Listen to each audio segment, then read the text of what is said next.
بچوں السلام علیکم ورحمۃ اللہ وبرکاتہ۔ دیکھیے سوال نمبر 1 ہے، آپ صلی اللہ علیہ وسلم نے حبشہ کی جانب ہجرت کی اجازت کیوں دی؟ اس کا جواب ہے، جب کافروں نے مسلمانوں کو حد سے زیادہ ستایا تو آپ نے مسلمانوں کو ملک حبشہ کی طرف ہجرت کی اجازت دی۔ جب کافروں نے مسلمانوں کو حد سے زیادہ ستایا تو آپ نے مسلمانوں کو ملک حبشہ کی طرف ہجرت کی اجازت دی۔ دوسرا سوال ہے، حبشہ کی جانب پہلا قافلہ کب روانہ ہوا، اس میں کتنے لوگ تھے؟ اس کا جواب ہے، رجب سن 5 نبوی میں مسلمانوں کا پہلا قافلہ حبشہ کی طرف روانہ ہوا، اس میں 12 مرد اور 4 عورتیں تھیں۔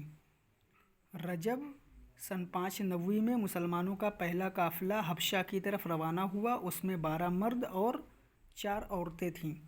سوال نمبر 3 ہے، قریش نے ان مسلمانوں کو حبشہ سے لانے کے لیے کیا کارروائی کی؟ اس کا جواب ہے، قریش نے ان مسلمانوں کو حبشہ سے واپس لانے کے لیے اپنے 2 ہوشیار آدمیوں کو حبشہ بھیجا۔ قریش نے ان مسلمانوں کو حبشہ سے واپس لانے کے لیے اپنے 2 ہوشیار آدمی کو حبشہ بھیجا۔ سوال نمبر 4 ہے، مشرکین کے نمائندوں نے وہاں کیا کیا؟ اس کا جواب ہے، وہ وہاں گئے اور بادشاہ کو تحفہ پیش کرنے کے بعد کہا کہ ہماری قوم کے کچھ نادان نوجوانوں نے اپنے آبائی دین کو چھوڑ کر ایک نیا دین ایجاد کر لیا ہے، آپ انہیں واپس بھیج دیں۔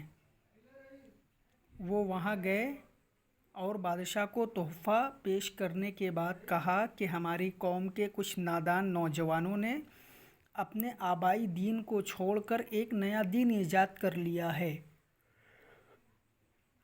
آپ انہیں واپس بھیج دیں۔